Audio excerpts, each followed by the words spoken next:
Buenas noches, muchas gracias por acompañarnos en este nuevo programa de Horizonte Sur Global, transmitiendo como todos los viernes a las 22 horas por la pantalla de Barricada TV.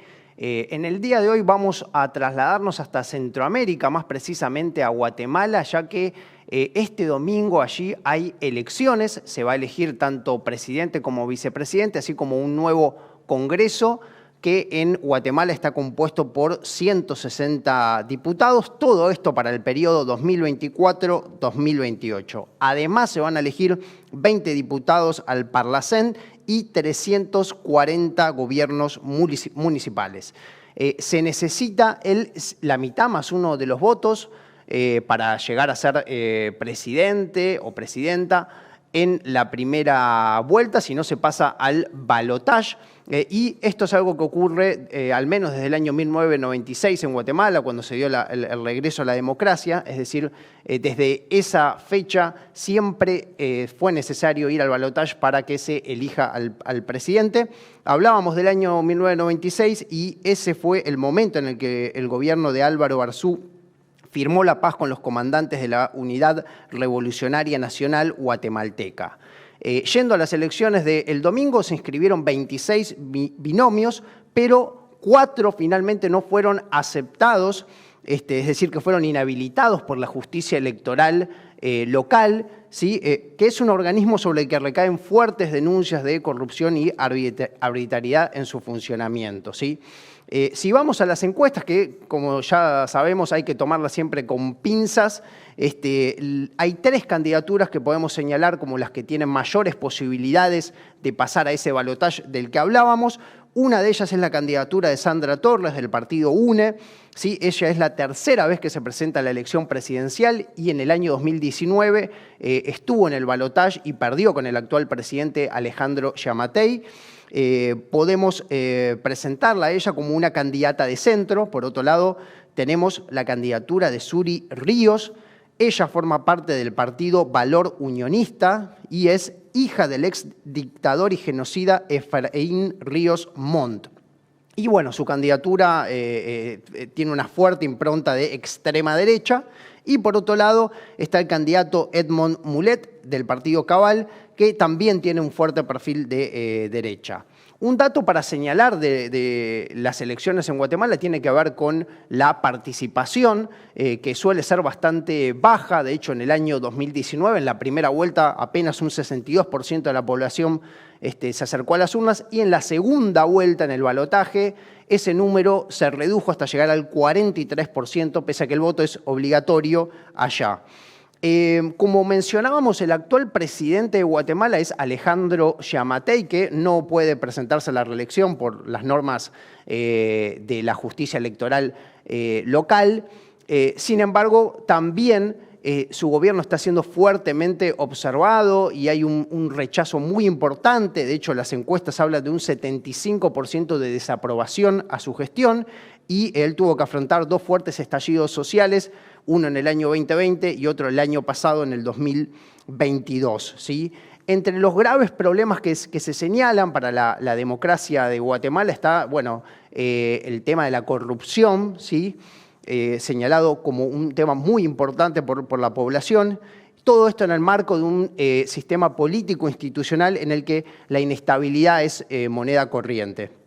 Además, con una economía que tiene una fuerte dependencia de lo que ocurra en Estados Unidos, ¿sí? Pero para poder conocer mejor la situación actual en Guatemala, tenemos la posibilidad de dialogar con Carlos Barrientos. Él forma parte del Comité de Unidad Campesina y además es integrante de la Asamblea Social y Popular de Guatemala.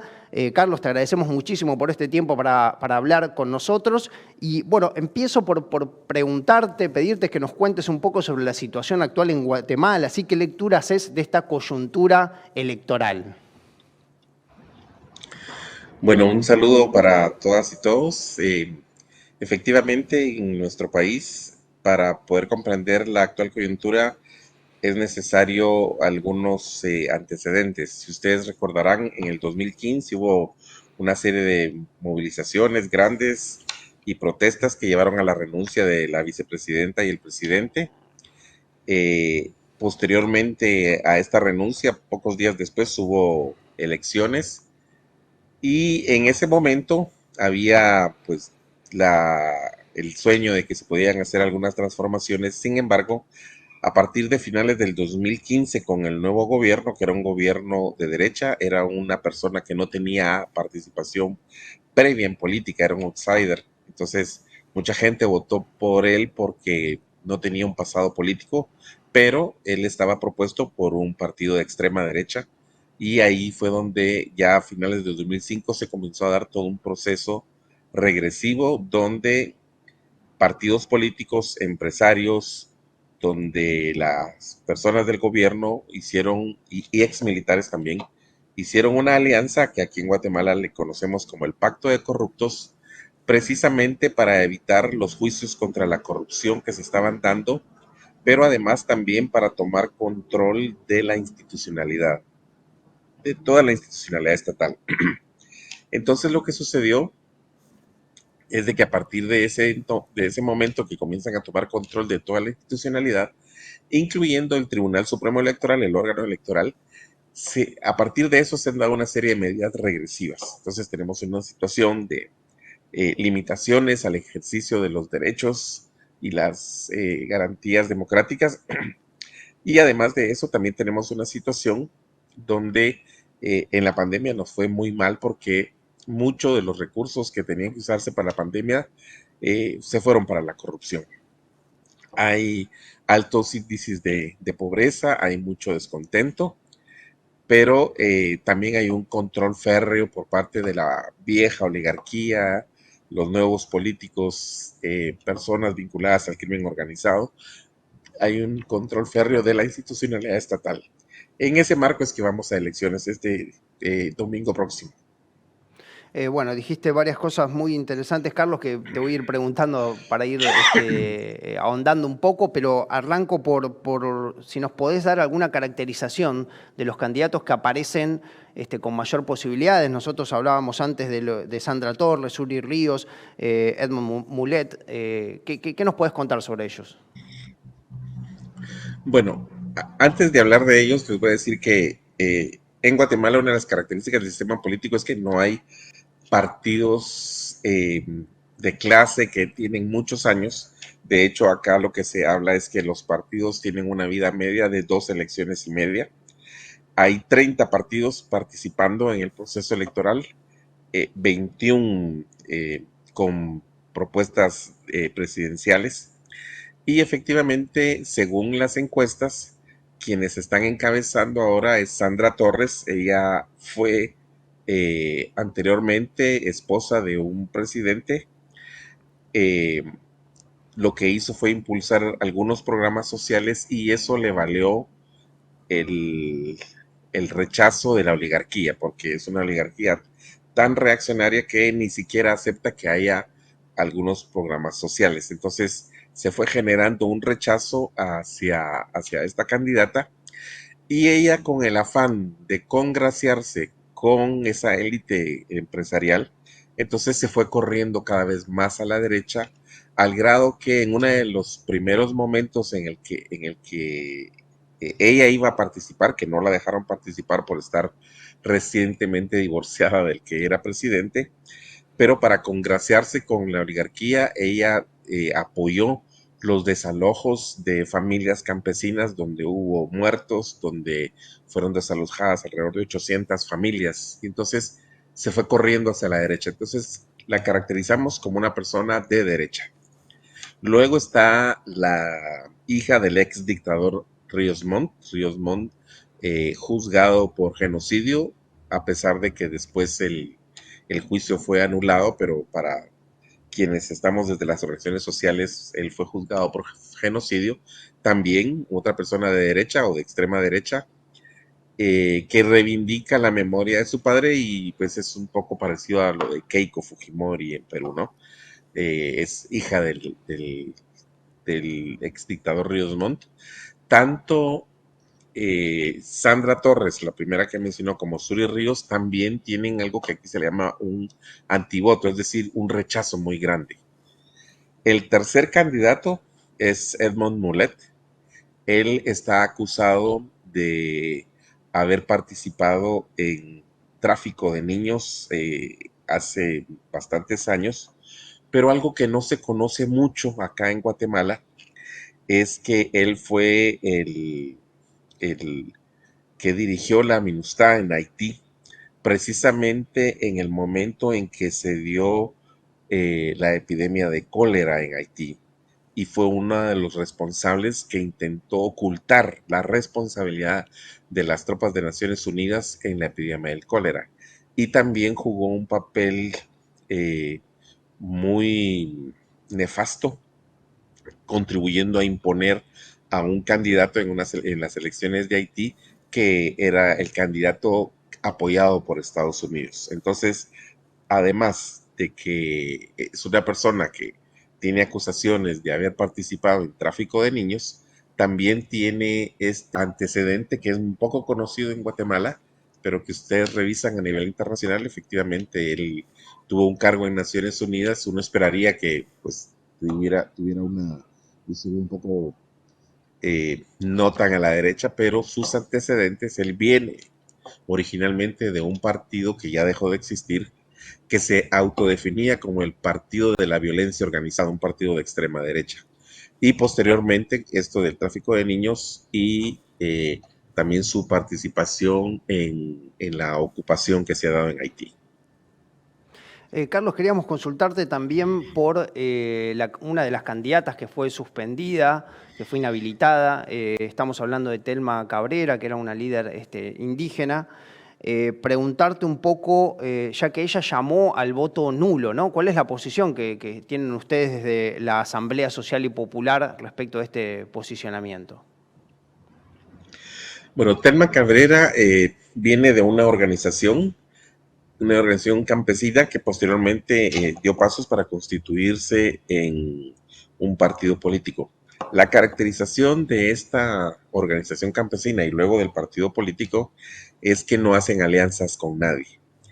En las elecciones pasadas, en el 2019, ella quedó en cuarto lugar, tuvo un número considerable de votos, sobre todo porque las elecciones pasadas fueron atípicas en el sentido de que ahí había otros candidatos que no los dejaron participar y fue una especie de voto de rechazo a esas actuaciones.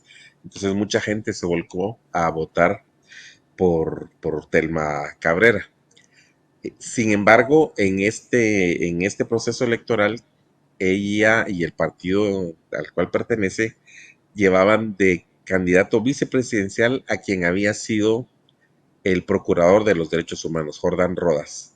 Resultó que este procurador de los derechos humanos jugó un papel activo para oponerse a lo que aquí te decía anteriormente, le conocemos como el pacto de corruptos, y se sabía que al dejar su cargo iban a tratar de montarle algún juicio espurio para inhabilitarlo. Y efectivamente así sucedió. Tiene una acusación no investigada de un manejo supuestamente no claro de fondos. En realidad, nosotros creemos que eso fue una maniobra para evitar que él participara. Y al no poderlo inscribir a él, no pudieron inscribir tampoco a Telma Cabrera. El partido en el cual está el MLP tenía la opción de repetir su asamblea y nombrar a otro candidato vicepresidencial. Ellos no lo hicieron. Lo que hicieron fue irse por la vía de ver si en los tribunales se resolvía esa situación. Pero ya se sabía que iba a haber una negativa porque, como dije anteriormente, toda la institucionalidad está cooptada por el pacto de corruptos y aquí. Entonces, a ella y a otros tres candidatos de derecha no los dejaron participar porque le hacían sombra a estos primeros que mencioné que están en las encuestas. Ha habido una actuación poco transparente del Tribunal Supremo Electoral, no dejando participar a unos y sí dejando a otros que tienen cuestionamientos que han servido para inhabilitar a otros candidatos. Ahora, en ese marco, en el 2016 hubo una reforma a la ley electoral donde se establecía de que se podían anular las elecciones si los votos nulos eran más del 50% de un término que se inventaron que le llaman los votos válidamente emitidos. Los votos válidamente emitidos son los votos los votos válidos que se emiten por cualquier candidato, los votos en blanco y los votos nulos. Entonces se tiene que conseguir más del 50%, nosotros decimos el 50% más uno de los votos nulos para que se repita la elección. Esto es muy difícil. Desde 1985 no hay una elección donde alguien saque más del 50%. Entonces es una meta extremadamente alta, pero para que alguien pase a la segunda vuelta, lo que hacen no es de los votos válidamente emitidos, sino solamente de los votos válidos. Es decir, hay una meta distinta para pasar a segunda vuelta y hay una meta mayor para que se invalide una elección. Ahora, nosotros y nuestra posición es de que eso es una trampa porque en realidad pone muy alta la meta de alcanzar ese porcentaje de más del 50%, pero además, según la redacción de la ley, resulta que los partidos políticos pueden volver a eh, presentar a los mismos candidatos. Entonces va a ser la misma situación. Por esa razón, nosotros decimos que el voto nulo no es el camino porque si no se llega al 50%, más del 50% de los votos nulos, resulta que se facilita más a los candidatos punteros pasar a segunda vuelta. ¿Por qué? Porque para definir quién pasa a segunda vuelta ya no se toma en cuenta ni los votos blancos ni los votos nulos, sino solo los que se emitieron. Y si se reduce el número de votos válidos que se emitieron por algún partido, obviamente, entonces se necesitan menos votos para Claro. pasar a segunda vuelta. Sí, clarísimo, Carlos. Esa es la razón que decimos que es una trampa. Claro, claro. Y entonces quería consultarte, ¿no? ¿Por dónde pasa la oferta electoral emancipatoria para el pueblo de Guatemala? Las candidaturas de izquierda, ¿en dónde se encuentra eso? Bueno, mira, a nivel de candidaturas de izquierda, aquí podemos hablar de tres partidos de izquierda. Una es este partido, Tema Cabrera, el Movimiento de Liberación de los Pueblos, el MLP, que están llamando al voto nulo para la presidencia, más no así para los otros cargos. Eso puede dar lugar a confusiones un poco. Por eso también nos parece que no es la mejor estrategia. Y luego, los otros partidos de izquierda es la Unidad Revolucionaria Nacional Guatemalteca, la antigua guerrilla, y un partido que se llama WINAC, que es un partido que fundó la Premio Nobel de la Paz Rigoberta Menchú junto con otros líderes e intelectuales indígenas. Estos tres partidos son, digamos, lo que podemos calificar acá como la opción de izquierda. Lamentablemente no son muy conocidos sus candidatos debido a que el proceso de la campaña parte de tener recursos económicos. La campaña se basa en el financiamiento privado y obviamente la élite empresarial acá o otros sectores de empresarios tienen una posición muy conservadora y por lo tanto difícilmente financiarían a una opción de izquierda. Entonces lo que hacen los partidos es con sus pocos recursos es que desarrollan la campaña electoral. Hay opciones interesantes. En el caso de las organizaciones sociales, desde hace 2 años venimos planteándole a estos partidos que pudieran formar una coalición junto con otros partidos, con otro partido que es un partido de centro, que es un partido que se denomina Movimiento Semilla. Se estuvo en pláticas y al final Semilla decidió irse por su lado. También el MLP, yo decía a un principio, ellos no hacen alianza con nadie y se fueron solos.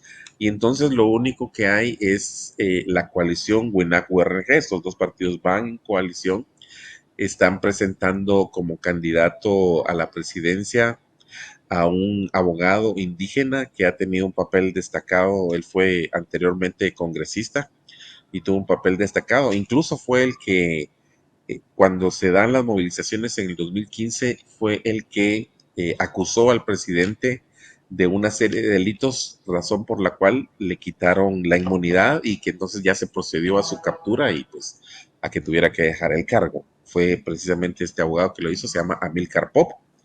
Va acompañado de Mónica Enríquez, es también una persona que sobre todo viene de los movimientos de mujeres y de lo que sería, digamos, como un sector más de profesionales.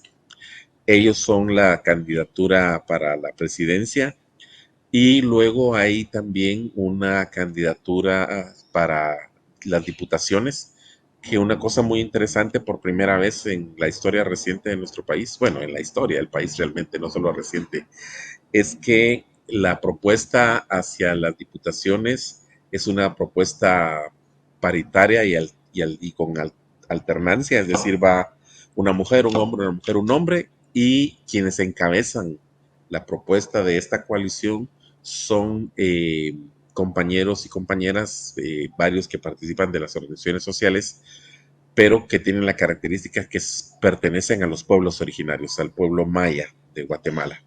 Carlos, Sin quería embargo, preguntarte, sí, antes de terminar, para no quedarnos sin tiempo y abordar este tema que nos parecía también importante, era si nos podés contar un poco sobre la influencia que está teniendo el gobierno de Estados Unidos, tanto en este contexto electoral como en general en el sistema político de Guatemala. sí, mira, el gobierno de Estados Unidos siempre ha tenido una presencia muy fuerte en el país. Eh, Como se dice generalmente, si ellos estornudan, a nosotros nos da una pulmonía. En los anteriores gobiernos, incluso cuando estuvo Trump, él creó eso, una cuestión que le llamó el tercer país seguro, y era una forma de cómo sacar a los migrantes, en lo que si se les capturaba, se les llevaba a otro país, y Guatemala se ofreció para ser tercer país seguro, que es una total contradicción, porque ni siquiera se puede brindar seguridad para la población de Guatemala. Y en general hay una dependencia muy fuerte de las decisiones de Estados Unidos. Sin embargo, hay una característica interesante desde hace varios años, y es que anteriormente había un consenso bipartidario de la política exterior hacia Centroamérica. Ese consenso bipartidario se rompió. Entonces resulta que ahora una política sigue en los demócratas y otra política sigue en los republicanos. Y los sectores más conservadores de acá lo que han hecho es hacer lobby sobre todo con los republicanos. Por ejemplo, el presidente anterior, que Jimmy Morales, cuando Trump anunció de que iba a trasladar la embajada de Estados Unidos a Jerusalén, el presidente de Guatemala dijo: nosotros también vamos a trasladar la embajada a Jerusalén. La embajada de Guatemala se trasladó a Jerusalén y es uno de los 2 o 3 países únicos que han trasladado la embajada a Jerusalén violando las resoluciones de Naciones Unidas. Entonces, a ese nivel es, digamos, no solo la injerencia, sino también el servilismo de la oligarquía hacia Estados Unidos. Ahora, hay otro elemento también que no tiene que ver tanto con la política de Estados Unidos, sino con la presencia de muchos migrantes en Guatemala. De hecho, la economía del país se sostiene, uno de sus pilares fundamentales es las remesas que mandan los migrantes. El año pasado fue superior en 3.000 millones de dólares las remesas al total de las exportaciones del país. Entonces eso te da una idea de cuál es la dependencia que se tiene de esas remesas. Y eso lo que hace es que crea una especie de resorte, porque como hay ingreso de dólares, no solo se mantiene más o menos estable el tipo de cambio, sino que también se ha convertido en la forma de solucionar de muchas familias pobres de irse a Estados Unidos y mandar remesas, y eso hace que las contradicciones y la situación aguda no llegue a explosionar, porque las remesas alivian un poco la situación. Ese es un elemento también que influye en la política en Guatemala. Clarísimo, Carlos, te agradecemos muchísimo por este tiempo que nos diste para meternos un poco en la situación que está viviendo Guatemala. Muchísimas gracias. Por nada, y bueno, hay que estar atentos a ver qué va a suceder este 25 de junio. Nosotros decimos que la situación es muy incierta porque pese a las encuestas no hay mucha certeza de qué va a suceder y también hay muchas dudas de cómo se va a dar el recuento de los votos porque el órgano electoral ha actuado en una forma bastante opaca. Entonces, pues llamamos a estar también atentos a qué sucede, sobre todo con el recuento de los votos. Vamos a estar siguiéndolo de cerca. Muchísimas gracias, Carlos. Nosotros vamos a un brevísimo corte y enseguida ya volvemos con más Horizonte Sur Global.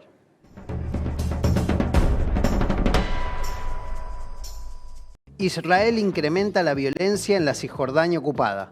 La Cancillería palestina emitió un comunicado en donde afirma que el gobierno sionista está elevando la tensión en la zona de manera intencionada y condenó la construcción ilegal de asentamientos por las fuerzas de ocupación.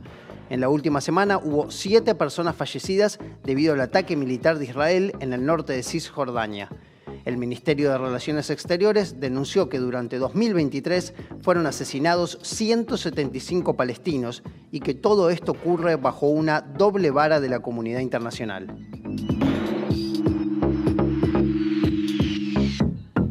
La Fiscalía pidió la inhabilitación de Bolsonaro. El expresidente de Brasil está acusado de abuso de poder por sus ataques al sistema electoral. La denuncia remite a la campaña presidencial del año pasado, en la que Bolsonaro fue derrotado por Lula da Silva. El juicio fue suspendido hasta el próximo martes. En caso de aceptar la acusación, el Tribunal Superior Electoral podría inhabilitar a Bolsonaro para ejercer cargos públicos por 8 años.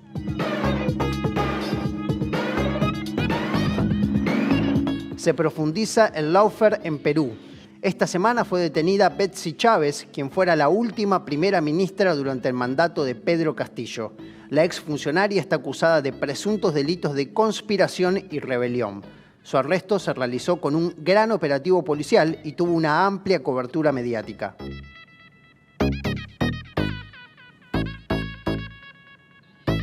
Cumbre por un nuevo pacto financiero mundial. El presidente francés Emmanuel Macron inauguró en París la cumbre en la que participan decenas de mandatarios, entre quienes se incluyen los presidentes de Brasil, Colombia y Cuba. Los discursos señalaron la necesidad de políticas que reduzcan el daño ambiental y la desigualdad social. El mandatario colombiano, Gustavo Petro, llamó a crear un nuevo plan Marshall contra la crisis ecológica. Confirman 16 arrestos por el caso Ayotzinapa en México. Entre los condenados se encuentra el comandante Rafael Hernández Nieto, así como militares de los batallones 27 y 41 de Infantería. Las órdenes de arresto fueron emitidas por la jueza de distrito en procesos penales federales, Raquel Duarte Cedillo, por los delitos de delincuencia organizada y desaparición forzada cometidos contra los 43 estudiantes de Ayotzinapa en el año 2014.